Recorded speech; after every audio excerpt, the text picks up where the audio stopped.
Businessman की कहानी सुनते हैं। तो बिजनेसमैन जानते हो ना, व्यापारी होता है, बेचने वाला, जिसके खूब कंपनी रहती है, ढेर सारा, मतलब वो बहुत अमीर आदमी था। बिजनेसमैन इतना आदमी था कि उसकी 10-20 कंपनी थी, 1-2 कंपनी वो खोला करता था। अचानक से एक दिन जा रहा था अपनी गाड़ी से, 4 चक्कर से। बिजनेसमैन को बड़ी जल्दी रहती है, कितना जल्दी उसे काम टाइम नहीं रहता। अचानक से जा रहा था, एक नदी पड़ी थी, नदी पड़ा। अब नदी से जाता उस पार तो लगभग थोड़ा देर लगता, लगभग 5-10 मिनट लगता, लेकिन अगर 4 चक्कर जाता तो वही चीज घूम के लगभग 10 किलोमीटर आता जाता। बताओ किधर से जाए वो, नदी से जाए कि वैसे जाए? नदी में नाव था, बताओ किधर से जाएगा वो? नाव से जाएगा ना।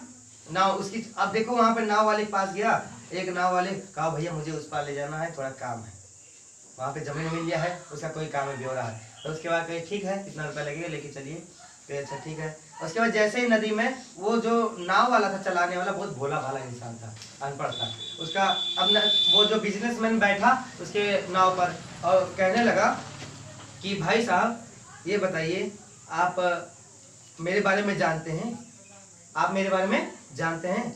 उसने नाव वाले से कहा कि आप भाई साहब आप मेरे बारे में जानते हैं, मैं कौन हूँ जानते हो? तो उसने कहा नहीं तो मैं आपके बारे में नहीं जानता, बिल्कुल, बहुत सीधा साधा था। कहा पागल, मेरी अखबार में रोज फोटो छपती है तो मुझे नहीं जानता?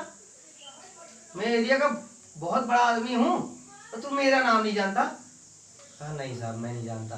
कहा मेरी 50 कंपनियां इधर, और एक कंपनी आया देख, या इस नदी उस पार मैंने जमीन खरीदी है, मैं यहाँ पर बनाने जा रहा हूँ, बोतल वाली कंपनी, मिनरल वाली, जो पानी होता है ना, प्योर सप्लाई वाटर का, तो उसी का पानी का कंपनी यहाँ, मेरी बहुत सारी कंपनियां मैं यहाँ पे खोलने जा रहा हूँ, देख देख मैं कितना अच्छा खासा हूँ। और चलो ये बता तू कभी शहर गया है? उससे बोला नाव वाले से बिजनेसमैन। कह रहा नहीं साहब शहर तो नहीं गया हूँ। अरे पागल, तू कभी शहर नहीं गया है? चल बता तू कभी पढ़ा लिखा है, कभी स्कूल गया है? नहीं साहब मेरे पापा ने पढ़ाई लिखाई थी, मैं स्कूल गया, भाग गया वहाँ से, और उसके बाद मैं पढ़ाई लिखाई नहीं, अनपढ़ हूँ।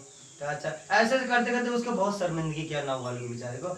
उसके बाद धीरे धीरे वो टेंशन में पड़ गया नाव वाला। धीरे धीरे आगे एक बड़ा सा पत्थर आ गया नदी में, बीच में टकरा गया नाव उसमें, और उसका नाव में क्या हो गया, छेद हो गया। नाव में क्या हो गया, छेद। अब नाव में छेद हो गया, पानी बुल बुल भरने लगा नाव में पानी भरने लगा। अब पानी भरने लगा, अब डूब नहीं जाएगी नाव, और जहां पानी भरने लगा वहां गहरा पानी था, बगल बहुत गहरा पानी भी, अभी थोड़ा बहुत दूर था ना, आधे पे आए थे, स्टोरी नहीं होंगी उसकी पूरी। अब डूबने लगी नाव का। अब वो जो अनपढ़ आदमी था, अब उसकी बारी, कह रहा है साहब तैरना आता है?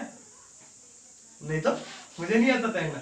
डूबो डूबो, तुम गए काम से, मैं तो जा रहा हूँ। कहा नहीं भैया, उसके घोड़े गिर गए, पैर गिर लिए, कहा मुझे बचा लो, जितना रुपया लेना मुझसे ले लो, लेकिन मेरी जान बचा लो।